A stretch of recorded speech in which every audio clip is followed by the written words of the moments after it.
And we are live with the CEO of startup Queenstown. Is it Queenstown Lakes, Olivia Wensley? Yes. Queenstown Lakes. That's right. Yes. Hello. Hi. Thanks for having me. Hey man. Tat. Hey, thanks for jumping in and joining with us, and it's lovely to connect with you, and it's nice to, I guess, have a chat finally. We've been talking for a couple of months. You set us up an interview in the last few months, which has been lovely, and we appreciate that very much.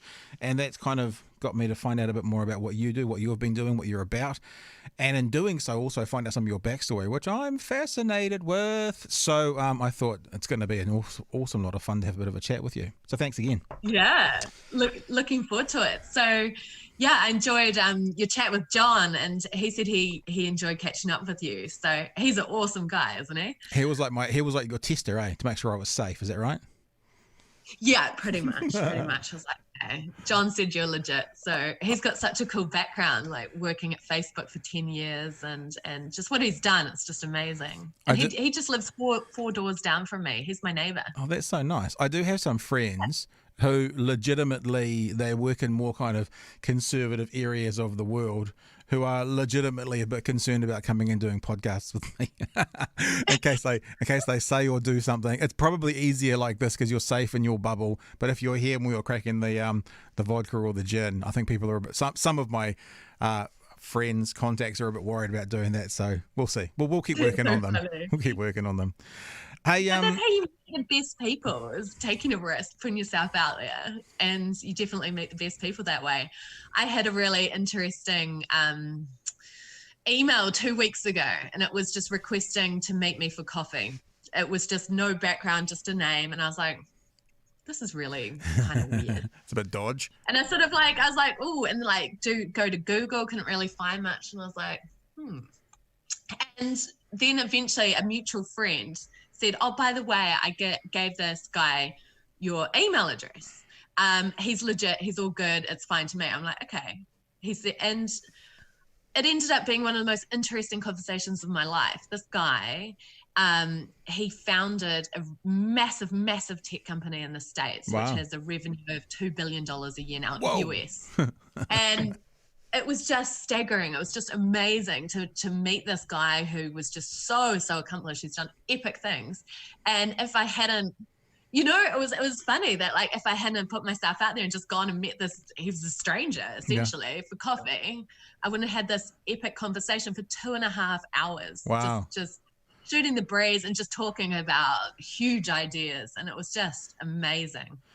I wonder if at the stage of life you're at right now, being a little bit older, a bit more mature, a bit more knowledge of the world, like, because I think about that, and some of your writings and stuff around the Me Too movement, if you're a young 22-year-old, sort of fresh-eyed, maybe be a bit more careful. But as we get a bit older and a bit more grizzled, those things seem to be easier just to go, yeah, okay. Like, I've met with a few people. What I've worked out recently is, because I have a studio here now that we offer other people to use, what I have to figure out quickly, because I love meetings, I love talking to people, this is what I sort of do for a living, would like to at least, is that I have to figure out who are the tire kickers and who are the genuine connections. Now, that doesn't mean tire kickers are a waste of time, because a tire kicker today could be a client or could be a collaborator tomorrow, right? No problems with that. But I'm a very busy person, and I have to allocate my tire kicker time to be tire kicker time today. If it's a collaborator tomorrow, I can give you more, but today it's a tire kicker. So I got to be careful about what I give those people. Not in like my shit don't stink and my time's worth more than yours, but just I've got a lot on. You look at my kids are constantly saying to me, Dad, how can you have 2,500 unanswered emails on your phone or 200 unanswered text messages? And I'm just going, that's the way it goes. Yeah. That's the way it is. So yeah, it's figuring out what's important and what you want to give your time to, which for me, I like giving my time to things that have somewhere to go. Some I don't even know what, but something that could come from it. That doesn't mean that I don't give my time to things that are finite, because sometimes that's appropriate. But in general, if I could choose, I want to start journeys with people and go on journeys with people rather than just be at the destination already. Yeah, totally. And I get what you mean. You have to protect your time and make sure that it aligns with your own goals, because I've noticed that since stepping up and stepping into this new role as CEO of Startup Queenstown Lakes, I have a huge amount of people demanding on my time, Yeah. like asking and wanting things from me, especially in a post-COVID world where a huge amount of people's lives have been turned upside down. And so it's an interesting balance between keeping an open mind to new possibilities, but also having to fiercely protect the time that you have, because we've all only got the same amount of hours in a day, unfortunately. So you have to really protect. Yeah, it's that balance. It's really interesting that that you experience that as well. And it's sort of, I think, you sort of just need to, like, it's funny that you say tire kickers, because I use that term all the time. Right. And so for me, with people, I think that action begets action. And when I invest time in people, because it is investing time, it's investing a part of your life that you never get back. Mm-hmm.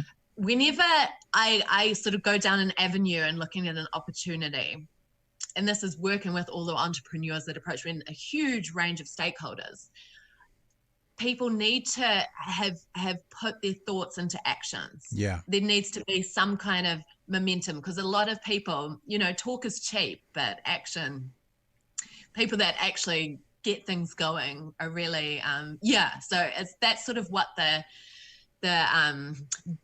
defining thing really is for me. It's like, is this someone who's just going to talk a load of shit, take up my time? Yeah. Or is this someone who's actually going to get shit done? And if they're the get shit done kind of person, they've got my time. And I think, well, firstly, I was just thinking as you were talking there, I should probably say, when I'm talking about old and grizzled, obviously I'm talking about myself, not yourself. That's really obvious. But what I've learned recently in my more recent years is not to keep my powder dry a bit more. I was the kind of person that would go along to see, because I do some media and marketing consultancy for businesses in Dunedin. I'd go along to them and I'd have a first meeting with them and I'd give them 20 ideas and then wonder why they weren't contacting me for follow-up. And I'd go into their locations afterwards and go, oh shit, they've implemented these ideas that I threw at them in this meeting. I'm like, hang on, this doesn't work like this. So it's figuring how to keep your powder a bit more dry, but also figuring out that putting back on them what they need to have on them. So this example of tire kickers in this world of wanting to make digital content or podcasts or whatever, what I'm doing quite a lot now is I'm like, let's meet for a coffee. I've got a half hour. That's fine. And at the end of it, I'm like, now you go away and put a proposal together. Now, I want to see all your ideas, right? I'm happy to look at it. I'm happy to read it. I'm not happy to sit here and brainstorm it with you. That's not my role. Right. Exactly. I've got 3 other projects of my own on the boil. I've got enough of that to brainstorm myself. You go and do the work now, and probably, I haven't been going long enough to say this is an absolute certainty, but it feels like maybe 1 in 10 then come back with a proposal. So in other words, lots of people are talk about the idea and they think, oh, it's passion and we do this, and then when you're like, now go and do some work towards it, then a lot of people don't take that next step, and that's cool. That's the way it goes. Yeah, it's funny because the way that I sort of envision it is to use like tech speak. I see it as a funnel. So it's a funnel for my own time and investment in time and people. And so it's a funnel. So there's the inbound, they all come into the funnel. Yep. And then there's sort of different points and they filter themselves out. The people that, it's like, we get entrepreneurs approach us all the time, and we have a course that's designed, and that course is designed to be a filter. So lots of people come into the early stage, they've got a business idea. That's awesome. So they come in, and then we notice that the people that actually do the work and do the coursework, then so this number, there's a natural attrition rate between the different levels that people go through. And the difference between people that make it through and don't are the ones that do the work. They put ideas into action, and that's really important. Yeah. And I guess the difference between what I'm saying and what you're saying is you're the CEO of a group, business, company, whatever the official title is, that's set up to help people shape that. Whereas I'm the end user going, I'm not about helping you go through all that process. You know, you got an idea, go find someone like Olivia. She'll help you go and then bring me the proposal when you're done and then we'll talk again. So yeah, that's right. back on them. Yeah. Yeah. So it's really fun what we do at Startup Queenstown Lakes. I absolutely love it. So it was quite an interesting journey to getting to this position. But now I get to work with people all the time who are really enthusiastic and passionate about changing the world and following their dreams, which is just epic. And it's just so important. The older I get, the more I realize how important it is to listen to your own intuition and follow your own path, even if it's off the beaten track. Yeah. You just have to do it. You've got one life.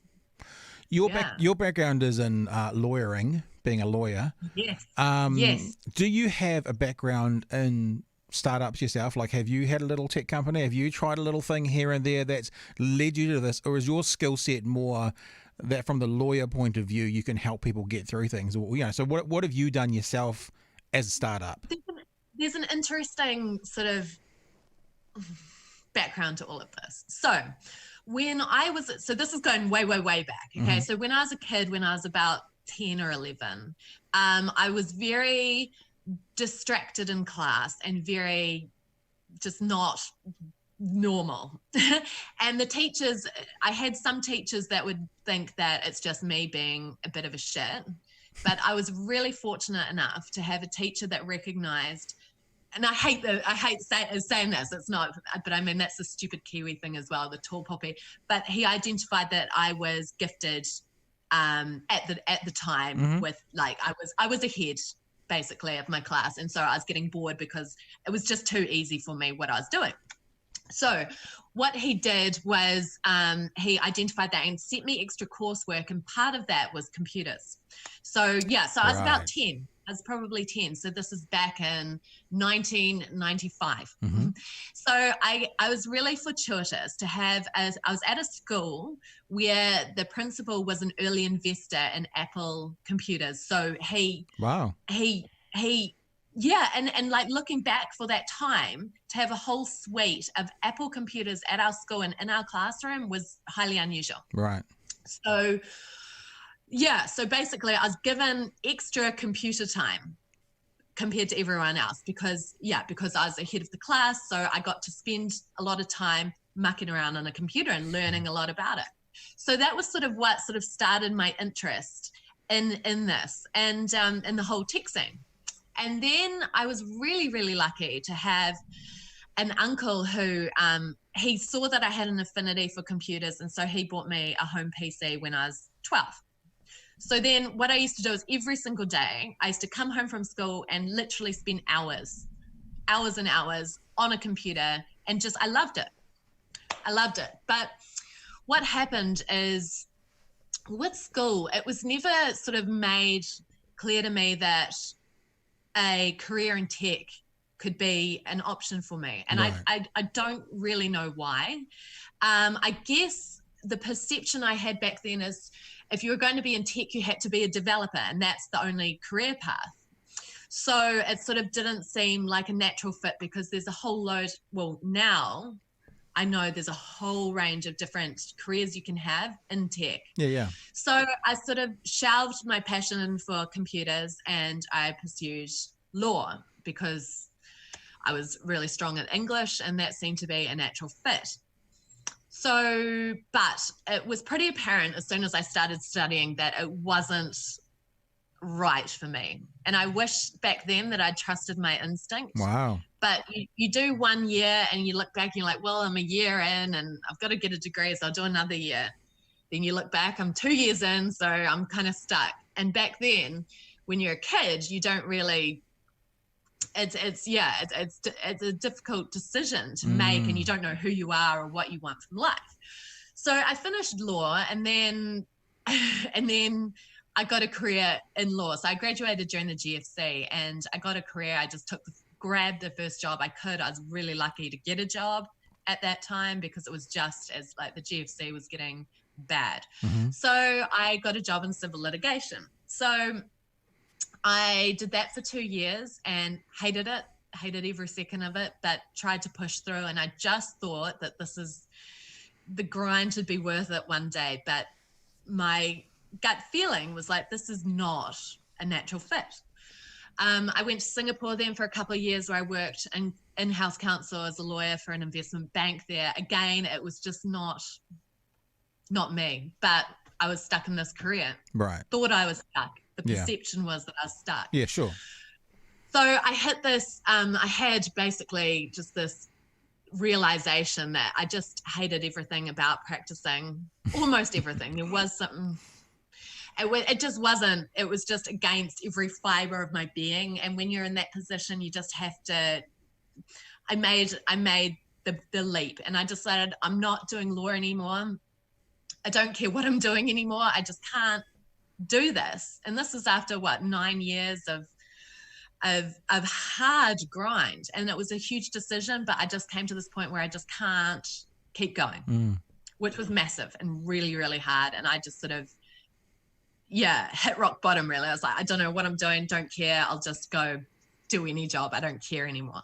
So it was sort of around that time that, that I started seeing I started seeing some Facebook ads about this new legal tech platform. And I was like, ooh, legal tech. I need in on this. So as soon as I saw that this company existed, I felt compelled, just had to call the CEO. And I called who was her. it? What was the company? So the company is called Tonio. Okay. So I rang the CEO, who's this awesome boss lady called Claudia King. And I rang her. I said, look, I just love what you're doing. The legal industry is just so ready for disruption, and tech could be applied just to so many things in it. I said, I want in. These guys? And these guys. So this is Tonio. And she said to me, she's like, well, this is funny because I've actually just posted an ad for a customer success person. That's our team. So that's Claudia in the middle. And that's who I spoke to. So at that stage, Claudia had Matt, who's on the left to her there, and Zach, who's on the right. So 3 employees plus the tech team that had built the platform. So and for people, and just for people who are listening, we're looking at the website right now, and it says Tonio is the world's only legal tech company that gives you game-changing automation software as well as world-class training to help you grow your law firm's revenue. So this is a B2B business from these guys to other law firms. That's right. That's right. So, so I was employee number 4. And it was a brand new startup, and the whole startup world just meshed with me. It was like I had found my people, and it was just it was epic because they were all, so Claudia and Zach in that photo were former lawyers as well. And they also came to a similar realization. It just was not right for them. The legal profession has serious issues, which we'll talk about in a bit, but it just felt like a homecoming for me. I was like, I found my tribe. This is epic. We're doing things using tech and really shaking up the scene. So so it was just so fortuitous. It was like I'm certainly not spiritually inclined, but that kind of thing, the timing and how I could not believe how well it came together, that it's kind of like the universe sending me something. If you look at it that way, I don't know. It was just perfect timing. So I was an executive there for a couple of years with Tonio. And and it was actually during that time. So what was this? It was February 2018, and this story broke, which a lot of people will be familiar with now, but it was a story about 5 young interns at Russell McVeigh in the summer of 2015, 2016 that got assaulted. So one of them complained of she was raped, and 4 of them were assaulted. And one of them was one of the perpetrators was a partner there at Russell McVeigh, and another one was a lower level, associate, I think. So so anyway, the story broke, and it was actually my reaction to the story at first, which kind of struck me as weird. I was talking to one of my colleagues at Tonio, and I said to them, why is this making news? I was like, what? It wasn't weird to me what the story was about. It was like, this isn't newsworthy, isn't it? This is standard practice. Yeah, right. Yeah. And that was sort of like, it was my reaction to it. And then he was like,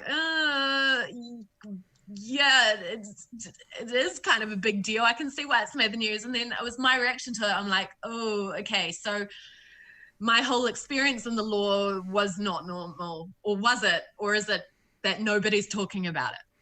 Or was it normal, which I think is where we go to, or was it a normal experience but completely unacceptable? So in other words, it's not abnormal, it's normal, but then the question is, why the fuck is this allowed to be normal? Exactly. Yeah, exactly right. So, and this was sort of my like aha moment. I'm sort of like, this is really effed up. Really effed up. Yeah. Why the hell is this being allowed in a profession which is meant to be upholding the legal system in the whole country? It's just so twisted. So I had some thoughts, and my brain started going, and I had my CEO and my whole team at Tonio. They were super supportive. They were just like, just go for it, because we're all about shaking things up and disrupting the legal profession, which needs to happen. So it sort of went quite well together in a strange way. It was kind of what we were trying to do with tech, change things for the better. Yeah. I turned into this personal crusade to change things for the better in the legal profession. So I dropped some truth bombs, and things got massive. So I wrote this blog post on LinkedIn, and I just vented. I just said, I called it that. We need to talk about law's dirty little secret. And I just let rip, basically. Totally. That it's just a load of crock, that this is something unusual and weird, because at the time the whole legal profession was shocked. They were so shocked. I was like, you're not shocked. You're a part this of is actually happening to everywhere, almost everywhere. Let me read a bit of this just to give people, when you say you dropped some truth bombs, all right? So so you did it on LinkedIn, and then Stuff obviously asked if they could republish it. Is that what you say when it's in, reprint it, whatever it was? Yeah. And so this is what they've said. Here's some of the things from your article. The culture at one organisation was nothing short of disgraceful and debaucherous, like something out of The Wolf of Wall Street. The parties were frequent, alcohol flowed, women were treated like objects and plied with drinks, only to wake up in the morning with a bad headache and serious regrets. Almost every single solicitor was a young, attractive female. The partners were all male. The incidents are too many to list, and I've suppressed so many memories. I have had so many offensive things said to me, done to me, or that I have witnessed, that I could write a novel. The worst incident involved a partner committing an overtly sexual act on a new female solicitor in a public setting in front of other staff who were aware of what was happening. While this behaviour was consensual, it was appalling. The power balance was completely skewed. It horrified the other staff present. And then you go on to talk about your worst experience sitting with a senior management, basically saying things to you. He said some 10 out of 10 fucked up things which would make Christian Grey blush. So, yeah, there's an example from your words of dropping some truth. How long since you've heard that or read that? Oh, yeah, it's funny, It's still funny reading that. It was just this kind of stream of unconsciousness. I just let it all out. And it was quite funny because there was stuff like I'd never even spoken to my husband about my experiences. It's kind of like you just suppress it, turn it in on yourself. Wow. Yeah. And that one, like my own worst experience, it actually took me a long time to be able to talk about it without even choking up and feeling this physical sort of, I can't even say it's just, but what he said was just beyond the pale, just so extreme, like so extreme. And so anyway, bringing back to the point is that I saw this consistent theme of wherever I worked, or almost wherever. I've worked in quite a lot of law firms. So I saw this consistent theme of this power imbalance and the power being skewed and men in law firms taking advantage of it. And it's a very small minority, but they sort of make it miserable for everyone else. So Sure. I'd say 90% of guys in law are great guys, and they're actually appalled at what's going on as well. But there's the sort of 10% that abuse the situation. They're like, we've got money, we've got power, we're just going to use our influence and power to take advantage of a situation that they wouldn't normally otherwise. I'll tell you something. So, I'll tell you something that I learned yeah. just while you're talking, not to interrupt you, but well, I guess I did interrupt you. Yeah, but just to continue your thought about the 90-10 thing, right? Someone talked to me the other day. I had an academic on talking about institutionalized racism. And the way they explained it to me was they used a dishwasher analogy, and I love it, and I've probably shared it 100 times so far. There's actually a clip on our Facebook page with her talking about this example. And she basically said, if you fill up your dishwasher and a plate comes out broken, and you go, oh, the plate must have been faulty. You know, there was a crack in it before we started. Okay, no problems. So the next day you fill up the dishwasher and a plate comes out broken, and you go, oh, well, I didn't realize we had 2 cracked plates before they went into the dishwasher. Long story short, you go on and on and on and on, and every day you're pulling broken plates out of the dishwasher. At some stage you have to go, there's something wrong with the dishwasher. There's not something wrong with the plates. And when you're telling your story about that 90-10 split, I think about those 90% of the guys filling the dishwasher.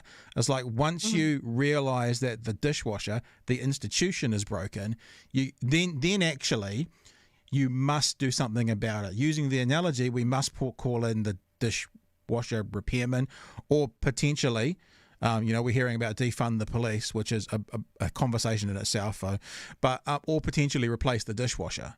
You know, so the way we contribute to it, if we're in that 90%, is if we know the dishwasher's broken, we're actually then need to be a part of the solution, or else we're contributing to more plates coming out broken. And I love that example. Yeah, I really, really like that analogy. And yeah, so people need to stop ignoring the broken plates, because that's like, it's collateral damage. Yep. And it's real. It's people's lives. My younger sister, she's 22, and she started studying law. I said to her, I said, do not do it. Just do not go down that road, because I would be very concerned for her to go into that situation. But she might have a lovely time. But I'd be very concerned about her having a similar experience to me, because it is prolific. So what happened is, after my truth bombs got dropped, it was really funny actually, because I wrote the article and kind of just shoved it, because my previous article that I'd written on LinkedIn, it was the first one I'd ever written, and I think it had like 15 views. Right. I was sort of like, this is a medium that's just not really my thing. So I didn't expect much, and I kind of shelved it. And then what happened is, work was really busy, and what I didn't realize is that my contact details, well, they weren't public on the website. And we had this public email, like this contact email, but our administration person, she was away for a few days. Right. And she came back. And what was really funny is the inbox was, wow.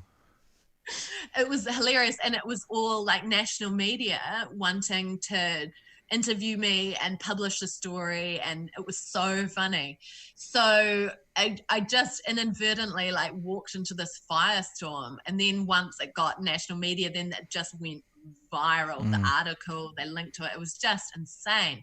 So it was a very crazy time, and it was sort of like crazy to me, because I was like, all I've done is spoken the truth and talked about something that this conversation should have been talked about a long time ago. And it was just amazing. It was amazing to see the reaction. You're credited certainly on online writings as sort of one of the first people in New Zealand to bring that sort of Me Too movement to New Zealand. Obviously, it was a worldwide phenomenon. And you look at the Weinsteins and the Epsteins and those people of the world bringing it to the forefront in some high-profile cases, and then it went around the world. And your case, if that's the right word, your exposure is said to be sort of one of the things that kick-started it off in New Zealand. Is that accurate? Was it one of the first like major headline stories that we had? Oh, 100%, 100%. So the original story about the Russell McVeigh interns was broken by an awesome journalist called Sasha Barashenko. And so she wrote for Newsroom, and it was really quite groundbreaking, but it was nameless. It was like this story that was interesting, but it wasn't, it couldn't really turn into something bigger because the thing is with Law Society investigations, it's all even the victims cannot speak. They are bound, they gagged with confidentiality. It's shocking. So what happened is, I think it was certainly not unfair to say that my blog post actually speaking out, and I'm still because the thing to understand is what I said about law, and it takes a long time with law school, and then it's a real grind working through. It's very unusual to just give it up and have no intention of going back. So I think that's where I was the outlier there. So I could speak without fear, and I had full support of my company and my CEO. So that was the difference, because I was just saying something that many, many women in the country and some men have experienced, but they cannot compromise their own career to speak out. So because you weren't going back, it's like, fuck it, if I burn some bridges here, the bridges I'm not going to cross over anyway. It's a bit like me in mainstream media. Exactly. So I doused those bridges in petrol and just set them alight, and it was so I think that's a fair comment. So I really that was the sort of moment that the axis turned, and it really snowballed from there. So I'm interested though, that talking about burning those bridges, if I was a senior partner or someone at a law firm, and let's say I wasn't aware of the culture, even though you've set fire to those bridges, you'd be a great person to talk to. Have you had the industry at all reach out to you and go, we need your help? Or have you burnt those bridges and it's like, you can stay away from us now? It's a very, very long story. I got time. Long story. We've got time. But I got the amount of feedback I got from my article, and the intention was it even made international media. It was just the knock-on effects were massive. And what was I going to say? So I heard from a huge amount of people, probably thousands of people reached out to me. And what was really terrible was a lot of them were women sharing an experience that they had kept quiet. Like me, they had kept it quiet, because you when something bad happens, normally people think I did something to deserve that, which is so bad. But it's that internalization and self-protection. You can't hold, when your livelihood relies on somebody, you can't say, hey, what you did or what you said was awful. You can't. You're just it's a David and Goliath thing. They're so powerful. Yeah. You're so weak. So what was really interesting is I had some awesome conversations with men who are partners at law firms, and they're like, this is awful, and I'm so sorry you've seen this. And I've seen, they were actually empowered to talk out about, they said, I've seen things that I'm not comfortable with. It's my other partners that, and I need to call them out. But it's also hard for guys. I had a junior partner, he had just been made partner, and he had someone very, very senior being totally inappropriate, and he felt awkward and ashamed that he couldn't speak out, but awkward to speak out. So it was really hugely interesting conversations over that time. So have you because I think straight away, where's the TED Talk? Where's the Olivia Wensley TED Talk on this? And I think about if you want to see change in an industry, people like you should be asked to come back into the industry to affect a change. But that doesn't sound like, I mean, you might have had a few conversations with people, but it doesn't sound like there's been any approaches of the industry or big companies within the industry looking for your help. Well, what's funny is that I'm actually more protected being on the outside, and I can make a lot of change. So what happened is when this huge momentum happened, the reaction from the Law Society was to minimize what had happened. And their position was basically the Russell McVeigh thing was a one-off. Right. Alcohol is a contributing factor to a lot of these, to what happened. And so it was, they deflected and minimized. It was in this sort of too icky to address category. So that was really, really disappointing. I mean, not unexpected though. So the Law Society sort of from the beginning, they pushed against people trying to enact change. So there was another woman who, she wrote a blog after she read my article and made a blog that people could share their experiences, which was awesome. So she was also a legal renegade, like on the outside as well. And yeah, so we're able to call like the Law Society to account, hold them to account, because they didn't have the threat of, I didn't have the threat of losing my practicing certificate over my head. Sure. Because they literally have the power to remove any lawyer's livelihood at a whim. So this is what's really awful, actually, is that, yeah. That's really, I'm just thinking about that now as you say that. So if they, right or wrong, if they don't like what someone's done, they can literally just cancel your, you go to the bar, or is it just an American term? Yeah, you go to the bar in New Zealand. Okay. Yeah, you get admitted to the bar. And so, yeah, they can just find a reason to not renew your practicing certificate. It's that reminds me of that saying, with great power comes great responsibility. So I'm wondering if there's any other, I guess the medical industry, medical fraternity, I guess you can have your practicing certificate cancelled, but it seems that if you, what was I listening to yesterday? I was listening to a conversation. Give me 3 seconds. This will be great broadcasting, but it will come to me as my mental Rolodex zips through. It was a conversation with a right-winger in America who I disagree with, but he was talking about protecting the freedom of speech. And the point that he made, which I went, it's really interesting, is if you don't have complete freedom, you have no freedom, because if it's the government that decides what you can and can't say, even if it's perfectly fine today, tomorrow what are they going to say you can't do? If it's the Law Society that says who can and can't be a lawyer, even if they don't like the colour of your shoes, obviously I'm being flippant, that seems to be something that it might be fair and it might be safe today. I'm not saying it is, but it might be. But tomorrow, with the wrong person or the wrong group in charge, that power that's a very scary power.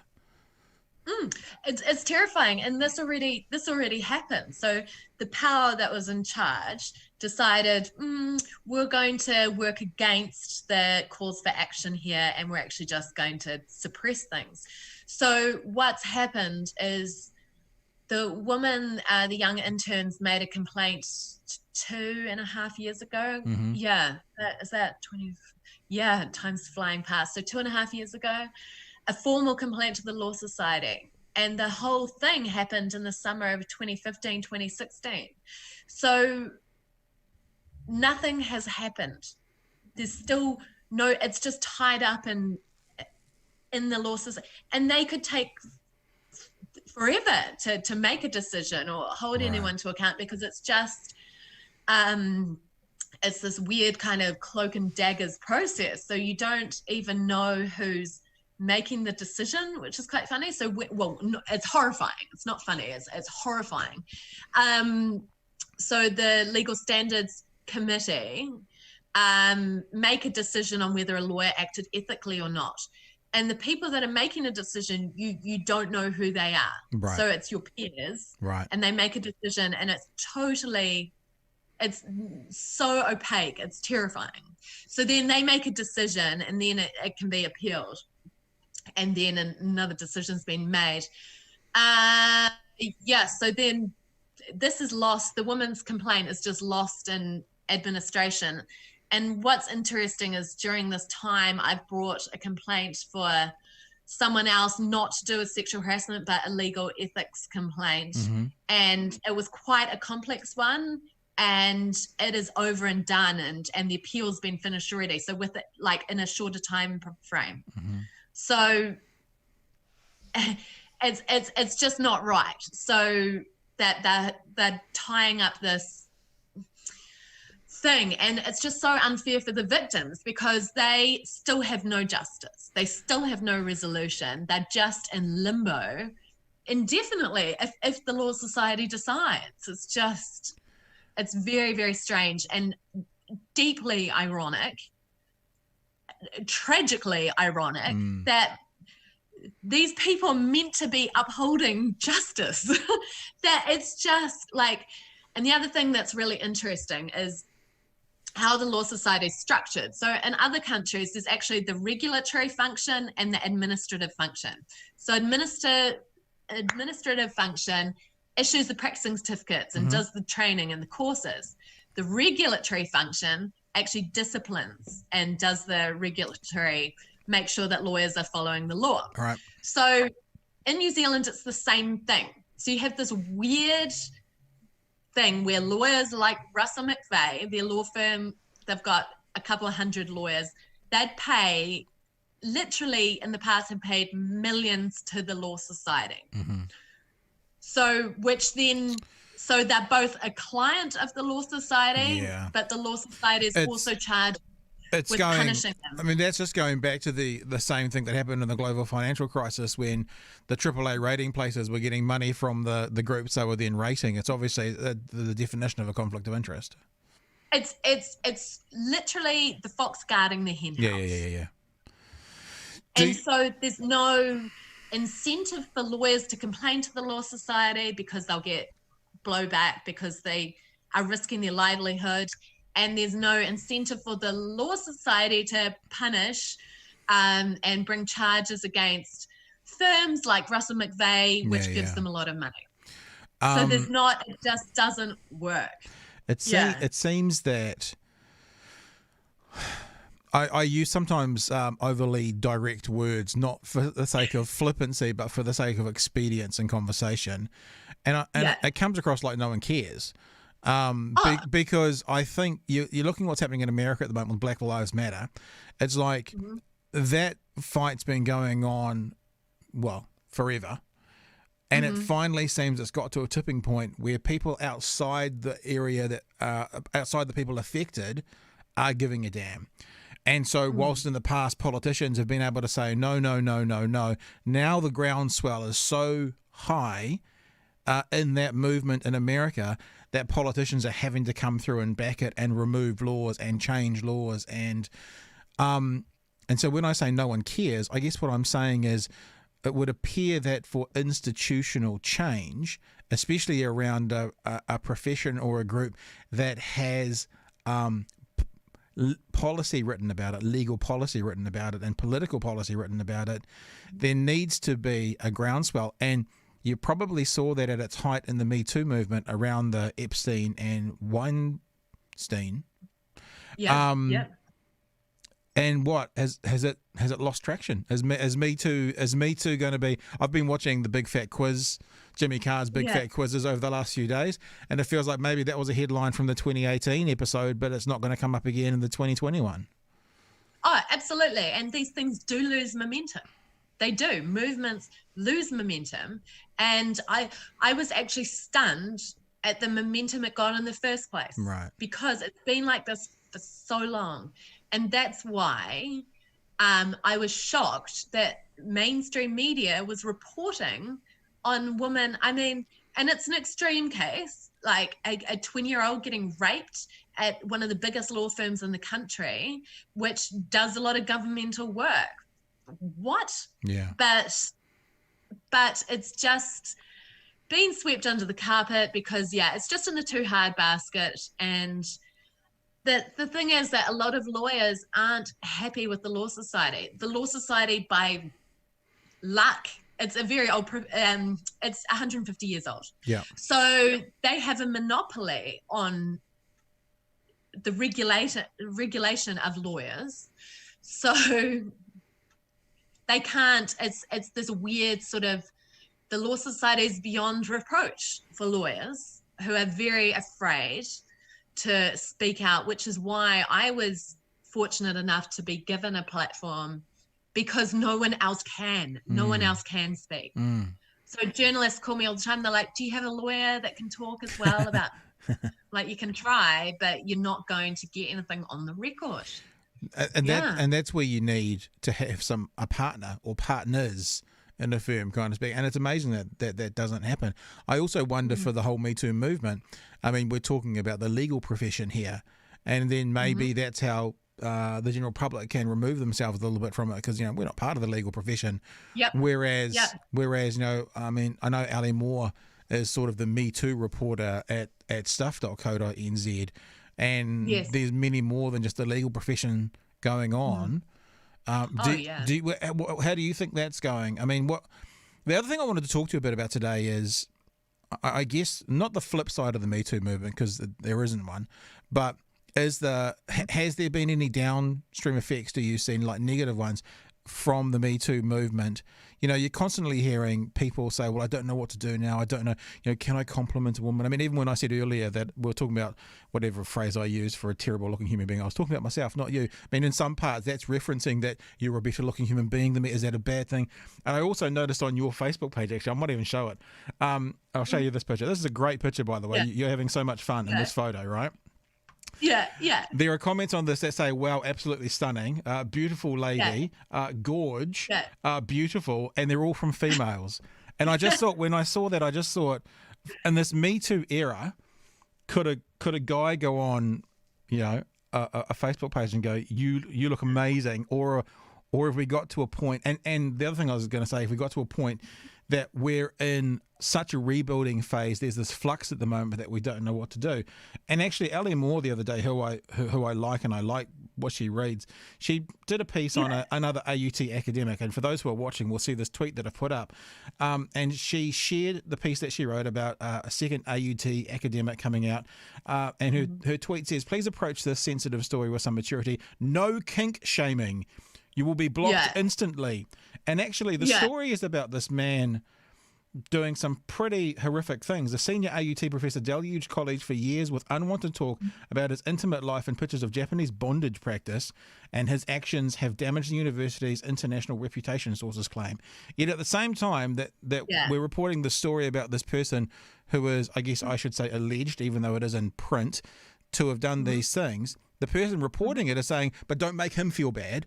Let's have no kink shaming. It's like, well, there seems to be a really weird thing going on, because my first reaction to someone who has done, you know, comedy stuff over the day says, well, actually, kink shaming, why not? Kink shaming is a perfectly good thing to take the piss out in a jovial, friendly way. But there seems to be a lot of mixed. I'm not saying messages. The message is very clear, but mixed response. People kind of going, well, how do I give a woman a compliment now? What? Hang on, that person is the person perpetrating, but we still can't be mean to them either. What do we do in society? Do you know what I mean?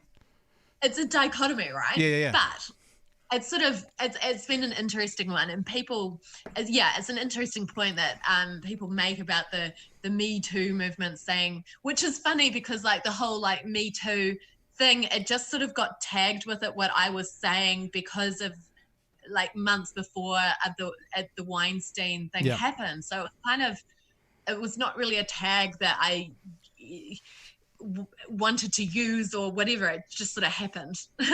And but anyway, it was funny because they say exactly what you're saying, and I had guys approach me, they're like, well, where's the line? We're confused. We're afraid to be in an office alone with a woman now.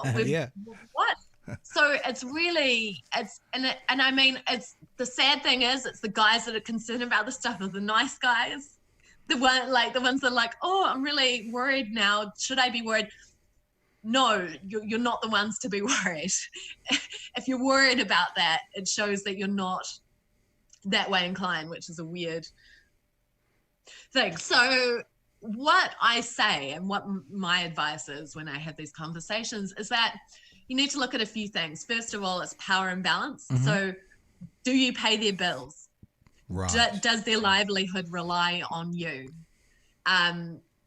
What's the power situation? Can you make decisions that could adversely affect their lives forever? Right. And that is the difference. So if it's, and we're talking, I mean, like from my view, we're talking about extreme stuff like rape.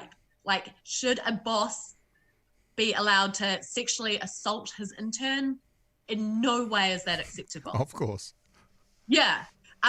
Can two mid-level associates of the same level joke about smutty things at work? Sure. If it's on a mutual basis, and if you both, I mean, like, I love shit talking. I have a filthy sense of humor. Filthy. And my friends actually laugh. They're like, oh, this is New Zealand's leading legal feminist making smutty jokes. You have to pick your moments, right? It has to be with, like, if it's friends where it's reciprocal, mm-hmm. it's so it's not like it's there's a huge difference between sharing stupid memes with your friends or a boss raping an intern. So that's the, like, yeah, that's the difference, I guess. And I think that the way you've painted that difference is sensible and logical, and most people would see that. In the height of the Me Too movement, you saw, it might have been Matt Damon coming out saying, what like Louis C.K. did and what Bill Cosby did are both completely unacceptable and wrong, but they are on a different scale. And he was like, he got so much shit for that, maybe because it was the height of it. And although what Louis C.K. did was pretty horrific as well, but some men, I guess, have put that, what you just put forward and been told to fuck off, you misogynistic pig, you want to suppress women and that kind of thing as well. I don't know if that would still happen today, because maybe that was at a certain peak.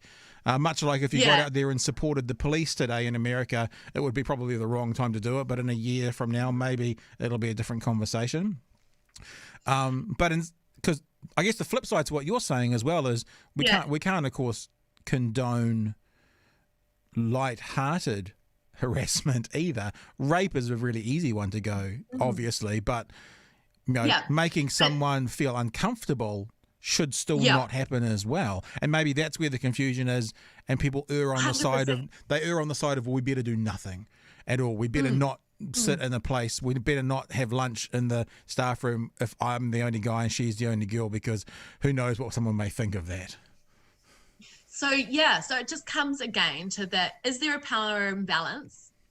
Is there a vulnerable party? Can someone affect their lives? Is there a duty owed to protect this person? So that's where it's sort of, that is the line. So you'd say the Me Too movement. This is for me now. I'm learning. I'm learning. People look at me and all they see is troglodyte ex-rugby player, and I think, I should probably learn a thing or two. So the power imbalance is a really important part of this, and I think my concerns around talking about this kind of stuff is I don't want to give people a way to get around it. Like people go, oh, okay, so I'm equal to that female co-worker, so I'll be filthy to her. It's not that, but actually, we don't want to give them a way to then say they can deny it. I heard Pat say, no, don't say that. Don't quote me. I don't know anything. I love being the dumbest person in the room. It's my favorite thing. But that power balance from the Me Too movement is actually what we were talking about a lot, isn't it? Because the Louis C.K. example, it was younger comics. The Bill Cosby example, it was younger actresses. The Harvey Weinstein, it was giving people work. So actually that's a big, not the sexual harassment conversation, but specifically the Me Too conversation, that's a big part of it. 100%. Yeah. 100%. And it's sort of, and that's the common theme, is the power imbalance. Is there a power imbalance? Is this person capable of telling you to F off? If they're not, if they can't, because they'll lose their job. Right. Or they'll be, that's the difference. That's a good way to think about it. So in other words, is the person I'm approaching able to tell me to fuck off. In other words, Yeah. a secretary to a boss, not so much, but No. to colleagues. Yeah. Yeah. That's interesting. That's you know, and that's what it comes down to. Your Twitter handle still has you as you know, the I should bring it up. A professional would have done that, but it still talks about you looking for gender equality and that. Is it still, because you are now the CEO of startup Queenstown, but you working in that field, obviously, I would assume in an unpaid way. Is that still a big part of a passion of what you do? Does it take up hours of your week doing it? Huge, and it's something that I'm driving in my current role now as CEO of an organization which is designed to foster the ecosystem in Queenstown. So I'm able to, because a lot of it is sort of like about empowering women to do epic things, and whether that's like doing epic things by speaking out about injustice, or if that's doing epic things by building a company and getting the confidence to do that. So yeah, so I guess I just love, like, that's the theme is like empowering women and getting them to just go for it. So yeah, so this is my organization. And to turn their big ideas into a reality. Yeah, and that's what we do, and this is why I love what I'm doing so much. I just work with awesome people, and what's really cool is our latest program. It's called Kickstart, and it helps people turn their idea into a business plan. And we have 65% women, which is awesome. And what's really funny is that women are getting it done. Like, if you want a job done, give it to a busy woman. Like, especially mums. Mums know how to make shit happen. And so it's really cool. It's been awesome. So I love, like, it sort of works really well. Because on one hand, it's disruption all around, right? On one hand, it's disrupting the current status quo. Like, this needs to change.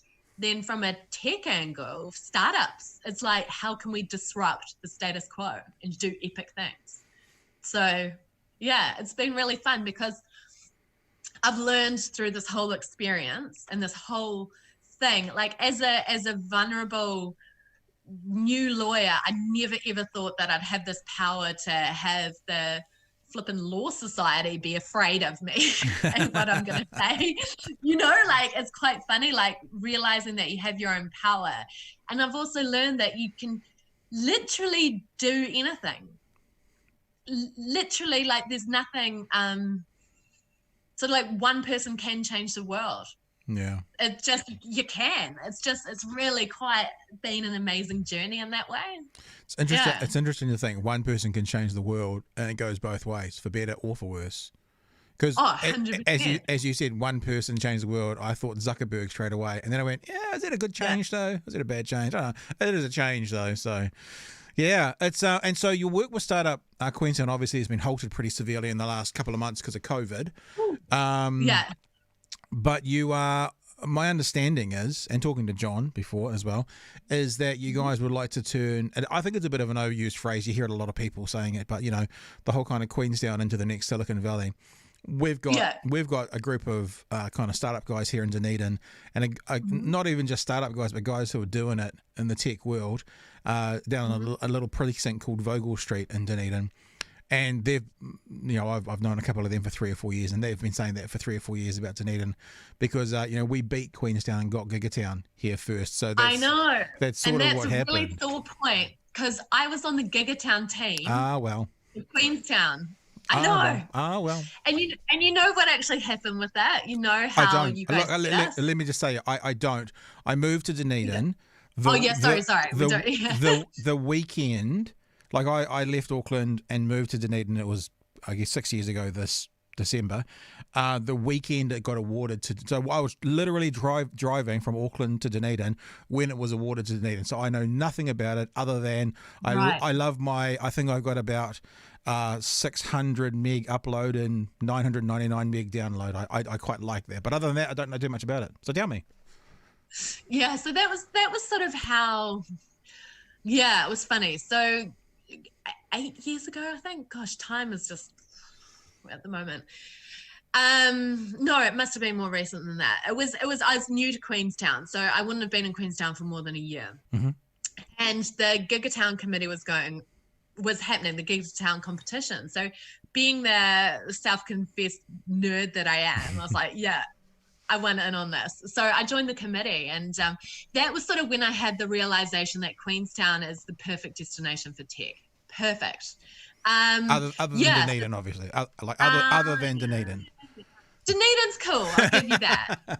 Anyway, no, okay, we'll stick with it. So Queenstown's perfect, apparently. But yeah, okay, Queenstown's perfect. Yeah. Well, you know, maybe a bit biased. Okay, but... fair enough. And what happened with the Gigatown thing was quite funny. So the way that the points were done were weighted for population. And then I came up with this because what it was is you had to comment or like something to get a point for your region. And so we were going strong. Queenstown was going strong. Wanaka was going strong. Dunedin was going strong. It was sort of like neck and neck. And then I figured out this is way like early Facebook. And I figured out this hack. Like nowadays you could probably just write a bot. But back then I figured out this sort of hack to get points. And what it was to post pictures with a grid of like 20 different things and comment what they are. And so you just say, that's, you know, celebrities, and you list like 20. So 20 comments. So it's just easy for people to just comment lots and lots and lots and lots. So yeah, so on each post we're getting 20 comments per person, then just 1 comment per person.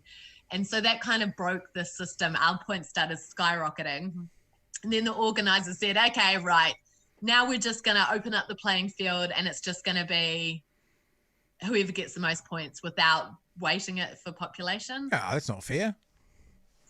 I know. So that's why I'm a bit bitter about it. Nah, it's all good. We've got it now anyway. So yeah, it wasn't fair, but hey, it's done awesome things for Dunedin. So but there is cool.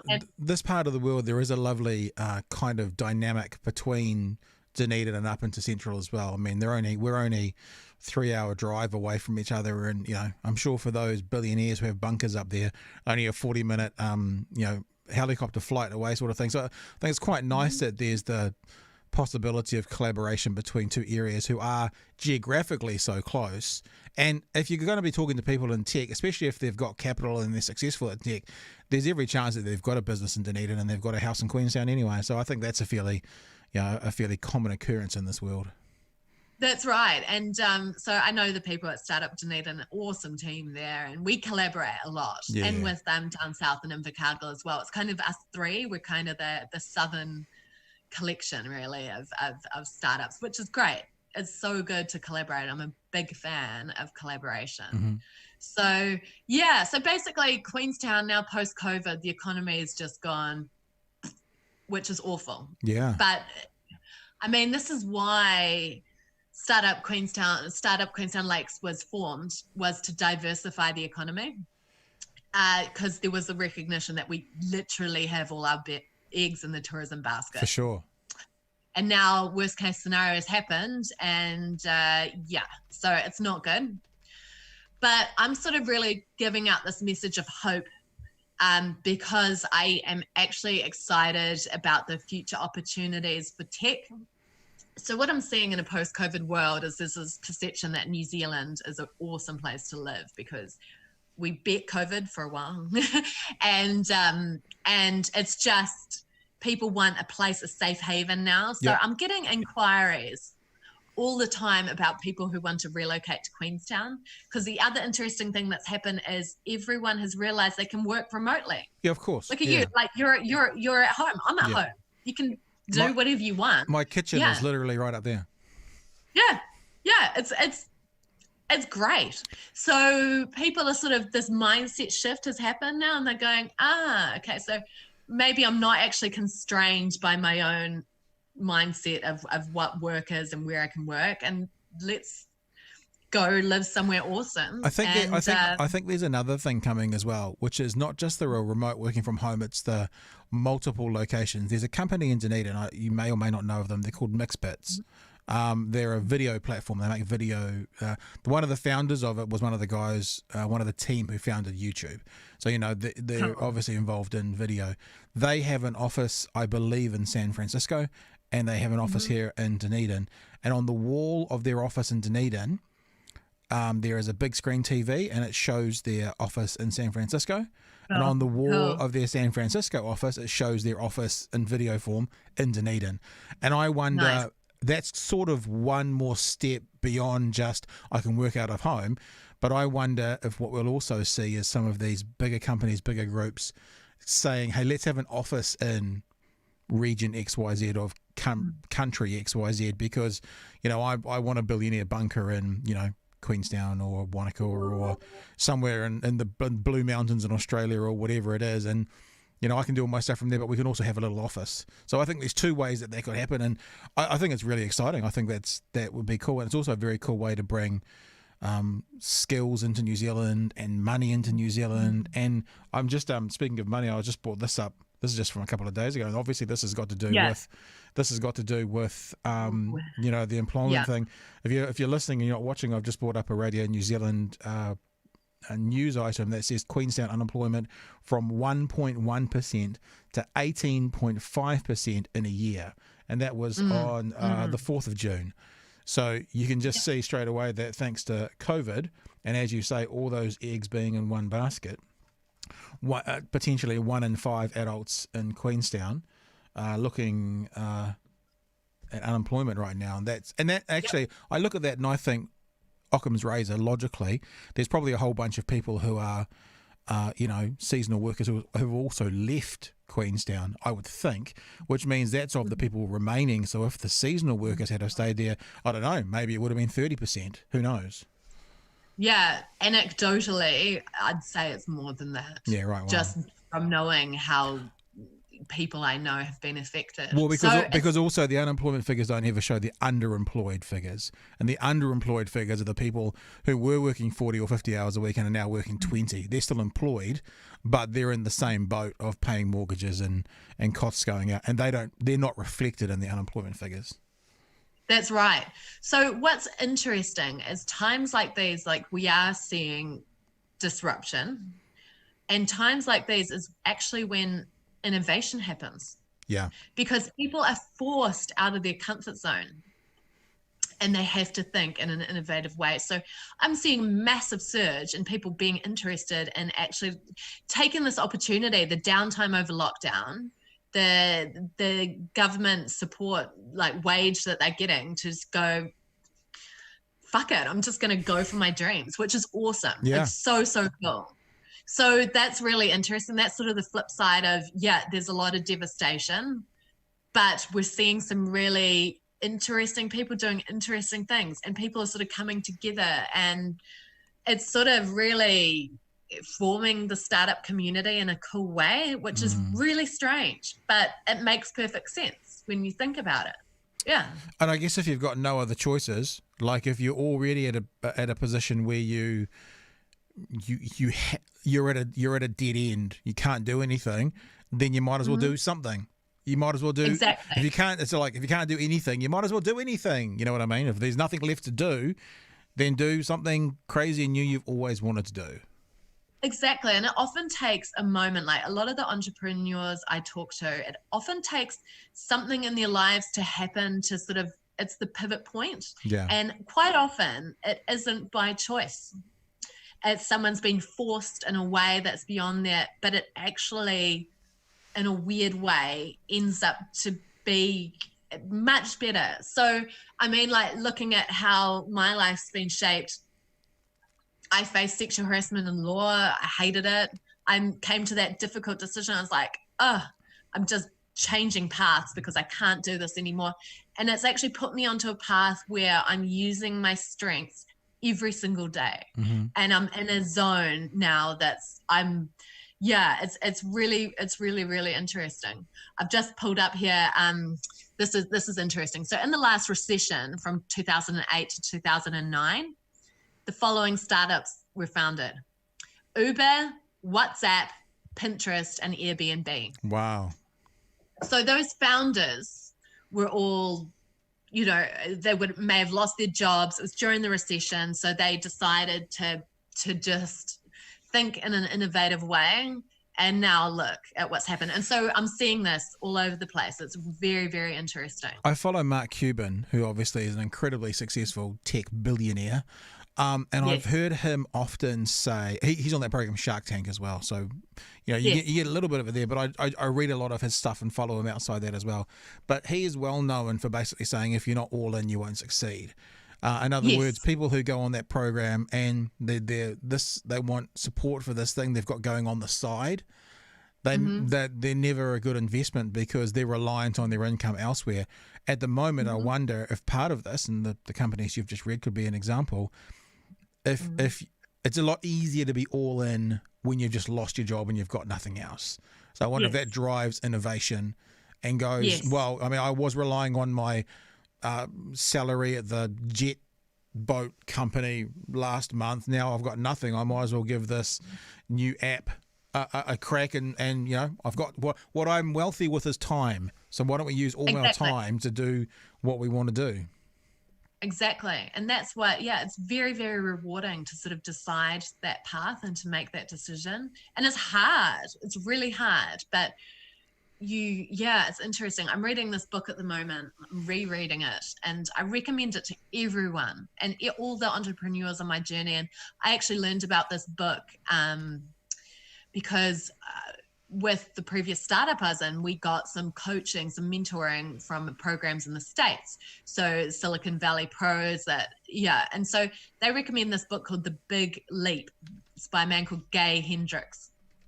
And it's fascinating when you look at human, like how the brain is structured. So basically The Big Leap talks about what is complacency. It says that the human brain our brain is like a thermostat. Yep, that's the one there. So our brain is like a thermostat, and it prefers to be in the comfort zone of what's usual. And that's for most people, it's having a regular job, having an income, just living your sort of normal day-to-day life.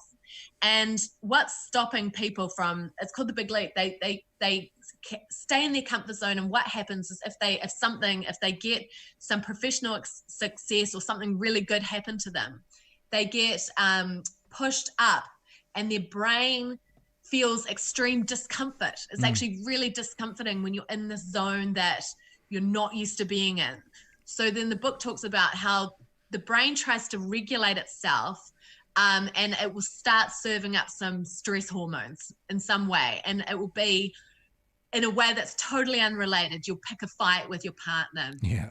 You'll start telling yourself thoughts that are wrong. And it's the brain's way of keeping you in that flight or fright mode, like on edge.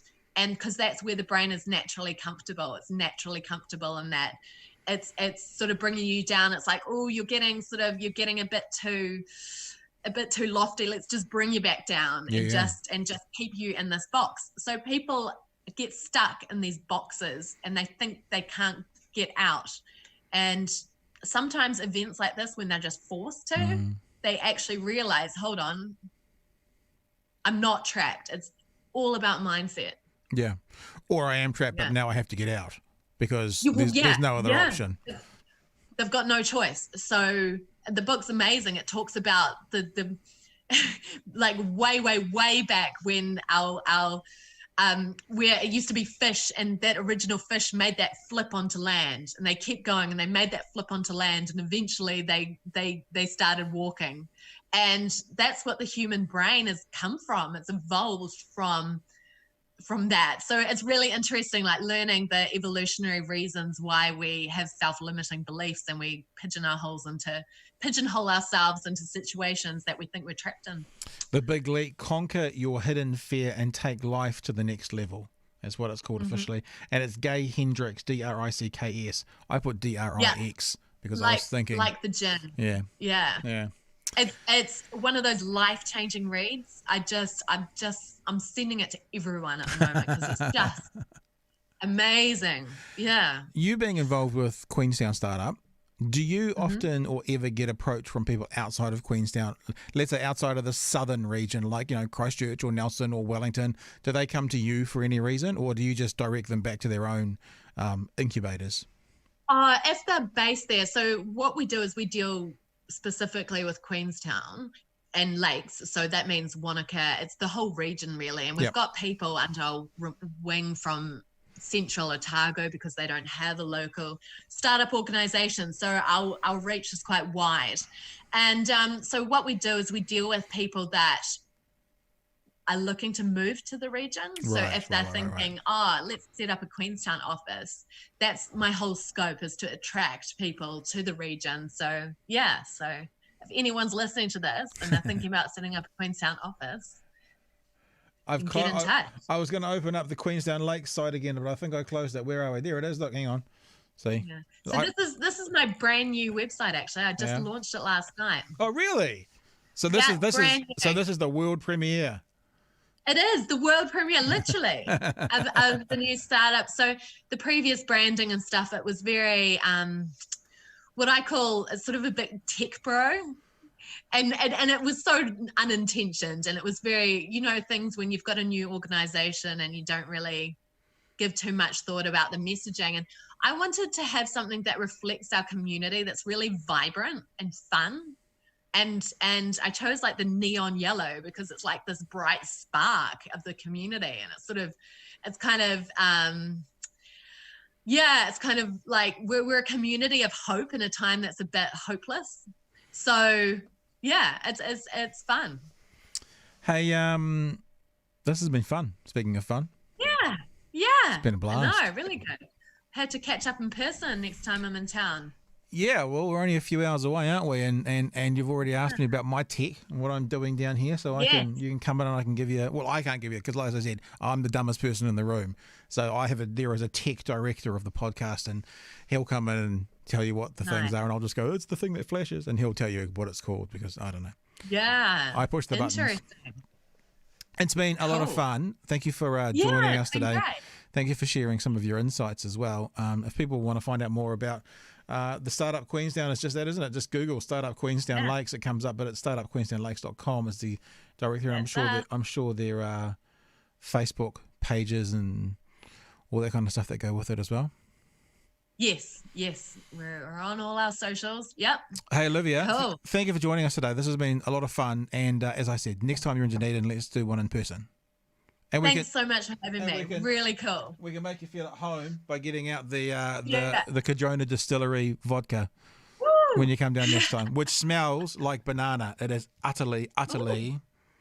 Ooh, I'm not a vodka drinker, but that is unexpected. This is phenomenal. It is utterly phenomenal, and it's from up your way. So I'll make you feel at home next time you come down. Cool. All right. Awesome to chat. Thanks so much for having me.